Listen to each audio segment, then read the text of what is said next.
So this story really surprised me. Let me share it with everybody. The Guardian is reporting that Sky News Australia banned from YouTube for 7 days over COVID misinformation. Digital giant issues strike after channel posted videos denying the existence of the disease and encouraging people to use discredited medication. Now, I don't know which medication this dude was pushing for, but funny enough, his name was, what was it? I think it was Alan Jones, this 80-year-old guy who works for Sky News Australia, which is funny because his name sounds similar to Alex Jones, who was the original person who was banned from virtually all the social media platforms.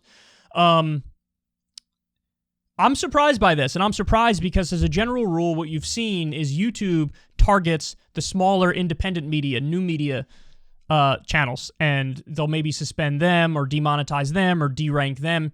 But to this point, I haven't seen them really go after any bigger broadcaster, and now they did. Now they went after Sky News Australia for this stuff.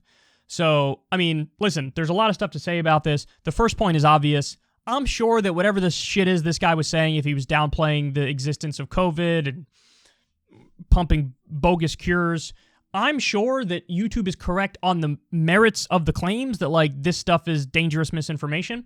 But, of course, I think this is insane that they get banned, even though it's just for 7 days, because, guys, I don't know if you guys have been paying attention, but the science and the information and the data has evolved so much over time when dealing with this pandemic that virtually anything you said in the first 4 or 5 months of the pandemic turned out to be factually wrong. Should all of those videos be banned now? Should they have been banned in real time? Should you just not have been allowed to talk about it because the science was sort of unsettled and still in many ways is unsettled? It's just a terrible precedent. Now, again, I'm shocked that they actually went after a big outlet, big broadcaster for the first time ever. But, I mean, this is what's next. What's next? If you really were to crack down on misinformation objectively and across the board, so much shit on CNN would have to get pulled down and they would have to get suspensions. And Fox News, they would have to pull it down and get suspensions. And once you open this door, there's no closing this door.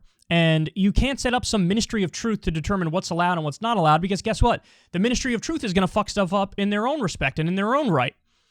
And you can't have perfect objectivity and somehow get everything right every step of the way. Dr. Fauci said a number of things that were insanely off base.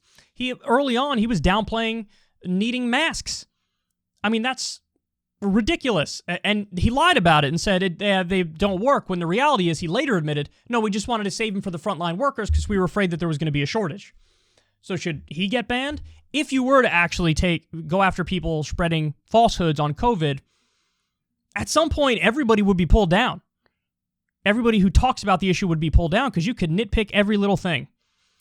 And again, who will fact check the fact checkers? Who will watch the watchmen?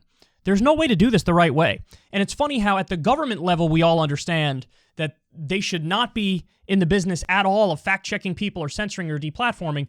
But somehow when it comes to corporate behemoths, we think they should do that thing. You think Mark Zuckerberg of Facebook, who has terrible judgment, but somehow he should determine, or he should set up a board that determines who can and cannot say whatever, and Jack of Twitter should do the same thing.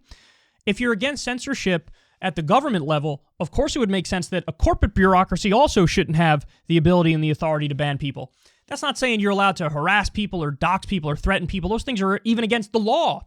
But to just casually, nonchalantly ban people, and now it seems like they're spreading more and more and more. Like it started with Alex Jones, and then the pendulum slowly kept swinging and was going further and further and further. Man, I hope that pendulum swings back and we get towards a place where there is more freedom and open flow of information. And guess what? The price you pay for that is there are going to be a lot of crazy people.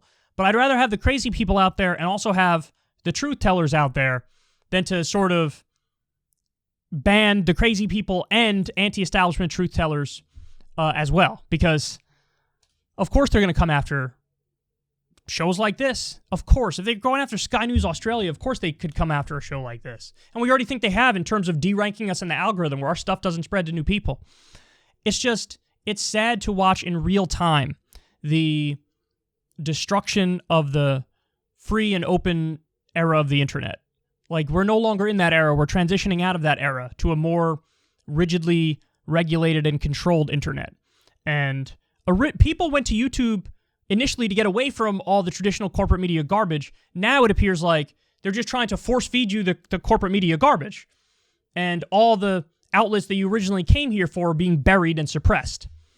So even though I'm sure that Sky News was spreading misinformation, you have to allow people to talk about this shit, man.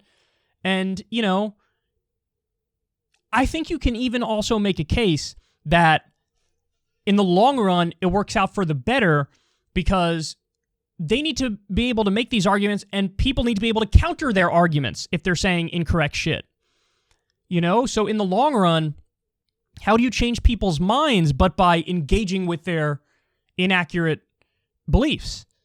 But what they're saying is just ban the inaccurate beliefs. And, you know, it's devastating. It's devastating. So whether it's Facebook, YouTube, Twitter, or other social media outlets, we're going down a really bad path, man. And it's amazing to me how many people in the media sort of cheered on and want that to be the case and want to go further down this path. I really don't think they would do this with CNN or MSNBC or Fox News, even though in theory they could because they say a lot of wrong stuff. I don't think they would. Sky News Australia maybe doesn't have the same kind of connections, even though they're a big broadcaster. But I don't want to do any of this. They shouldn't do any of this. This truly is against the spirit of free speech and free expression. Even though it's not technically the First Amendment, it's against the spirit of that First Amendment. And we've seen it time and time again. They went after far-right accounts on Twitter, and then they immediately went after Antifa. They took down the Donald subreddit, then they immediately took down the Chapo Trap House one. It's going to keep going. It's going to get worse and worse, and be careful what you wish for.